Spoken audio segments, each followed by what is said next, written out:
வணக்கம். எழுத்தாளர் வண்ணதாசன் அவர்கள் எழுதிய ஒரு முயல் குட்டி, இரு தேநீர் கோப்பைகள் சிறுகதை. இந்த சாதாரண வாழ்வின் மத்தியில் காதல்தான் அவ்வப்போது சில தேவதை கதைகளை சொல்கிறது. யாரோ எல்லோரும் பிஎஸ்எஸ் என்றுதான் கூப்பிடுவார்கள் போல. பி ஷரோன் சிறுமலர் என்பதை அலுவலகங்களில் அப்படி சுருக்கமாக கூப்பிடுவது புதிது இல்லை. நான் மலர் என்று கூப்பிட்டேன். அப்படி கூப்பிட்டது அவளுக்கு பிடித்திருக்க வேண்டும். கையில் இருந்த பேனாவை மேஜையின் மீது வைத்துவிட்டு அது உருண்டு விழுந்ததை கூட பொருட்படுத்தவில்லை. நாற்காலியில் இருந்து எழுந்திருந்து என்னுடைய மேஜைக்கு வரும் வரை மலரிடம் அந்த சிரிப்பு அப்படியே இருந்தது. நீல ஈறுகள் தெரிய ஆண்டு விழா மேடையில் பரிசு வாங்குவதற்கு வருகிற ஒரு பள்ளிக்கூடத்து சிறுமியின் சிரிப்பு. கொஞ்சம் வெட்கம், நிறைய சந்தோஷம். உரிய இடத்துக்கு வருவதற்கு முன்பே பரிசு வாங்க நீள்கிற கைகளின் பரபரப்பு அந்த முகத்தில் இருந்தது. சொல்லுங்கள் சார் என்றாள். அன்றைக்கு அதிகம் ஒன்றும் சொல்லவில்லை. ஆனால் இந்த 27 வருடங்களுக்கு பிறகு மறுபடியும் இந்த அலுவலகத்துக்கு வந்து எங்கெங்கோ போய்விட்டு என்னைப் போல இங்கே ஏற்கனவே வந்திருக்கிற சிறுமலரிடம் சொல்வதற்கு நிறையவே இருக்கிறது. ஒரு சுற்று சுற்றி முடிச்சாச்சா? மலர் அணிந்திருந்த கண்ணாடியை கழற்றி கையில் வைத்து கொண்டாள். முன்பை விட நேருக்கு நேர் பார்க்கிற கண்கள் 2 பேருக்குமே வந்திருந்தன. அதே சிரிப்பு, அதே நீல ஈறு. மேல் பக்கத்தில் முதல் கடவை பிள்ளை எடுத்தாயிற்று போல சிரிப்பு அந்த இடைவெளியில் விழுந்து கொண்டிருந்தது. அப்புறம் போக முடியாமல் ஒரு பெரிய வட்டம். நான் என் கையில் இருந்த பென்சிலால் காற்றில் ஒரு வட்டம் வரைந்தேன். மலர் உள்ளங்கையில் விரலால் ஒலிம்பிக் வட்டங்கள் போல வரைந்து எனக்கு சின்ன சின்ன வட்டங்கள் என்று சிரித்தாள். இந்த மாவட்டை தாண்டலை நான்.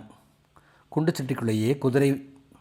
எனக்கு சேர்த்து அவர் ஊராக சுற்றிவிட்டு இருக்கிறார் இப்போது சென்னிமலை. நான் ஜெயராஜை நினைத்தேன். மலரின் இந்த சிரிப்பை அவர் நின்று நிதானித்து பார்த்திருப்பாரா? அந்த கடைவாய்ப்பல் ஓட்டையை பற்றி அவருக்கு என்ன தோன்றியிருக்கும்? ஏன் இப்படி கால் திரிக்காமல் சதா ஓடிக்கொண்டிருக்கிறார்? நானும் இதே கடைக்கு வந்திருக்கிறேன் என்ற தகவலை எப்படி எடுத்துக்கொள்ள முடியும் அவரால்? நிறைய கேள்விகளுடன் மலரையே பார்த்து கொண்டிருந்தேன். மலர் சாயமிடுவதில்லை என்று காது பக்க நரை சொல்கிறது. நீங்கள் அனுப்பிய அந்த வாழ்த்தட்டையை பத்திரமாக வைத்திருக்கிறேன். மலர் சொல்லும்போது அவர் விரல்கள் மேஜையிலிருந்து கணினியை தட்டி கொண்டிருந்தன. திரை முழுவதும் அந்த படம் நிரம்பியது. அந்த நீக்ரோ பெண் படுத்திருக்கிறார். கிட்டத்தட்ட மேல் உடம்பு திறந்திருக்கிறது. இடக்கையை கன்னத்தில் ஊன்றி தாங்கியிருக்க அப்படி ஒரு சிரிப்பு முகத்தில்.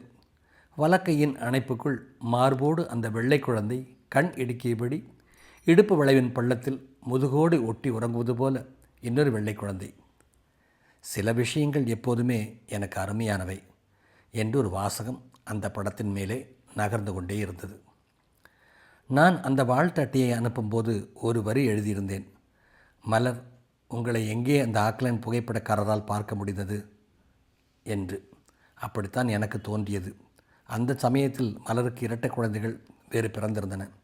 மிக பெருத்தமான அட்டையை அனுப்பிவிட்ட சந்தோஷம் எனக்கு. ஜெயராஜால் அதை வெறும் வாழ்த்து அட்டையாக மட்டும் பார்க்க முடியவில்லை என்று மலர் அழுது கொண்டே பேசும்போது எனக்கு எதிரே 2-3 வாடிக்கையாளர்கள். எங்கோ இருந்து கொண்டு தொலைபேசியில் அழுகிற குரலை ஒதுக்கவும் முடியவில்லை. ஒரு குறிப்பிட்ட நேரத்துக்கு மேல் தொடர்ந்து கேட்டுக்கொண்டே வேலை செய்யவும் இயலவில்லை. சாயந்தரம் பேசுகிறேன் மலர் என்றேன். அந்த சாயந்தரம் வரவே வராது என்று மறுபக்கத்தில் குரல் அருந்தது. அதற்கு புறம் மலர் பேசவில்லை. நான் பேசினால் கூட தவிர்ப்பது போல் தான் இருந்தது. வெவ்வேறு 2 வருடங்களில் கையெழுத்து எதுவும் இடாத வாழ்த்து அட்டைகள் வந்தன. அநேகமாக அவற்றை மலர்தான் அனுப்பியிருக்க வேண்டும். நல்ல வாழ்த்தட்டைகளை சேகரிக்கிற என்னுடைய மகளிடம் அந்த 2வது வாழ்த்தட்டை ரொம்ப காலம் இருந்தது. முகப்பு பக்கத்தில் தனித்தனியாக 2 பீங்கான் தேநீர் கோப்பைகள், வழுவழுப்பான மொட்டை வெள்ளை நிறத்தில். உட்பக்கத்தில் அதே பீங்கான் கோப்பைகள் ஒன்றுக்குள் ஒன்றாக சற்று சரிந்து சாய்வாக. நாம் அடிக்கடி பேசுகிறோம். எப்போதும் பேச முடியுமா? நாம் அடிக்கடி கனவு காண்கிறோம். எப்போதும் காண முடியுமா? நாம் பகிர்ந்து கொள்கிறோம். நாம் இணைந்திருக்கிறோம். எப்போதும் முடியுமா? ஒரு பேனாவால் எழுதப்பட்டவை போன்ற இந்த அச்சு வரிகளின் கீழ் எந்த கையெழுத்தும் இல்லை. ஆனால் ஒரு நீல ஈறு தெரிகிற சிரிப்பு தெரிந்தது எனக்கு. என்னிடமும் அந்த பீங்கான் கோப்பைகள் இருக்கின்றன. இதை மலரிடம் சொல்லும்போது கனகனவென்று குரல் எரிந்தது. முட்செடிகளில் மாட்டிக்கொண்டிருக்கும் பாலித்தீன் பைகள் வெயிலில் மினுமினுத்தது. உப்பி அசைவது போல் இருந்தது. அலுவலகத்தின் எதிர்ச்சுவரில் ஒரு குழல் விளக்கு அணைந்து எரிந்தது. சம்பந்தமே இல்லாமல் இடக்கை விரல்களை விரைப்பாக நீட்டி சரியாக பொருத்தியிருந்த மோதிரத்தை ஒரு தடவை முழுவட்டமாக சுழற்றி நிமிர்த்தினேன். சுகுணாவிடம் இருக்கிறது அது என்றேன். சுகுணாவுக்கு கல்யாணம் ஆகிவிட்டதல்லவா? மலர் கேட்கும்போது பேத்தி இருக்கிறாள் என்று சொன்னேன். என் மகளின் திருமண பத்திரிகை கிடைத்ததா என்று கேட்கவில்லை. மிகச்சரியான முகவரிகளுடன் அலுவலகத்துக்கும் வீட்டுக்கும் 2 அனுப்பி வைத்திருந்தேன். கிடைத்திருக்காமல் போகாது.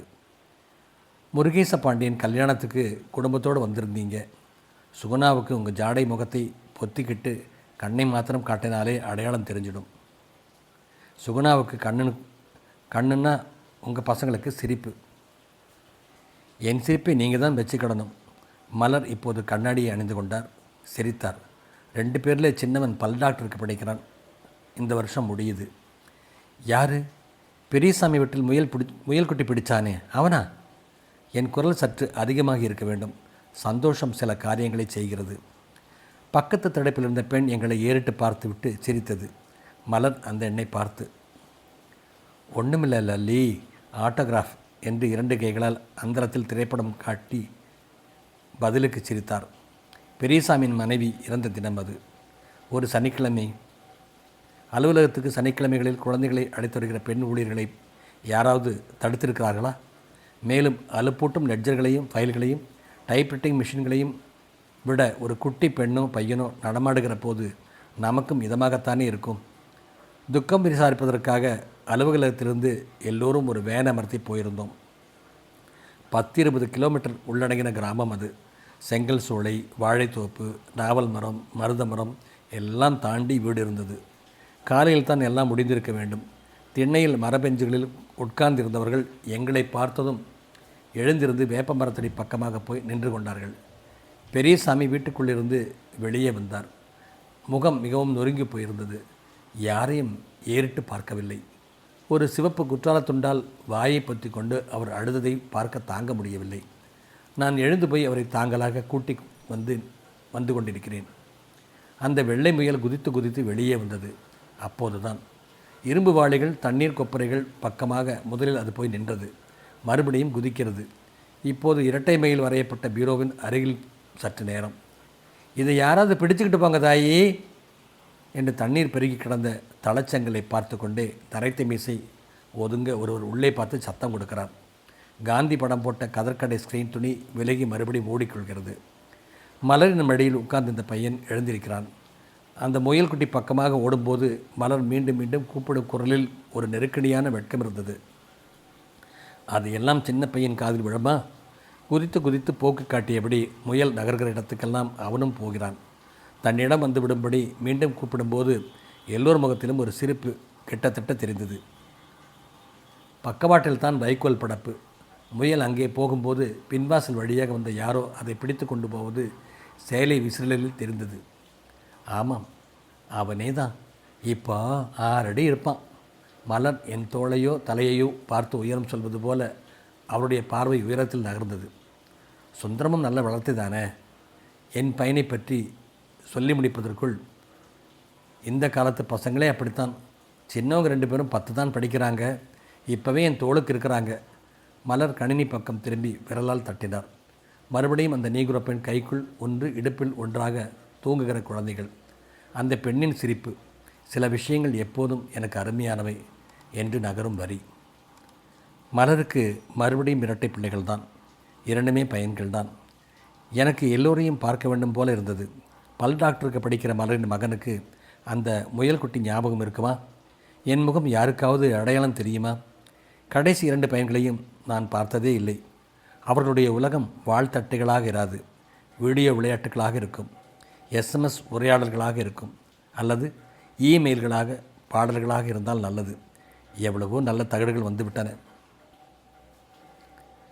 மலர், ஞாயிற்றுக்கிழமை வீட்டில் தானே இருப்பீங்க? என்னுடைய கேள்வியின் போது ஒவ்வொன்றாக கணினியிலிருந்து மலர் வெளியே வந்து கொண்டிருந்தார். ஆமாம் என்பது போல அவரிடம் ஒரு தலையசைப்பு மட்டும் இருந்தது. உங்கள் பையன்கள் எல்லோரும் இப்போ இருப்பாங்க இல்லையா? மலர் இழுப்பறையை ஒழுங்கு செய்தார். நாற்காலியை உந்தி பின்னுக்கு தள்ளினார். சற்று வலப்பக்கமாக சுழன்று சில காகிதங்களை அடுக்கினார். சாப்பாட்டு பாத்திரத்தை பையில் வைத்து கொண்டே, லலிதா போயிடுச்சா என்று பக்கத்து திருப்பி பார்த்தார். பதிலை எதிர்பார்ப்பது போல நின்று கொண்டிருந்த என்னிடம், பெரியவங்க 2 பேரும் இருப்பாங்களான்னு தெரியல என்றார். பார்வை என் முகத்தை பார்க்காத கோணத்தில் இருந்தது. கடைசி பையங்க இருப்பாங்க இல்லையா, அவங்கள நான் பார்க்குறதுக்கு வரலான்னு நினைக்கேன். நான் இதை சொல்லும் சமயம் அந்த வெள்ளை வெளிர் என்கிற 2 பீங்கான் கோப்பைகளும் மனதில் தெரிந்தன. பையை எடுத்துக்கொண்டு புறப்படுவது போன்ற அவசரத்துடன் மலர் இருந்தார். தேநீர தண்ணீர் பாட்டிலை எடுத்து தண்ணீர் குடித்தார்.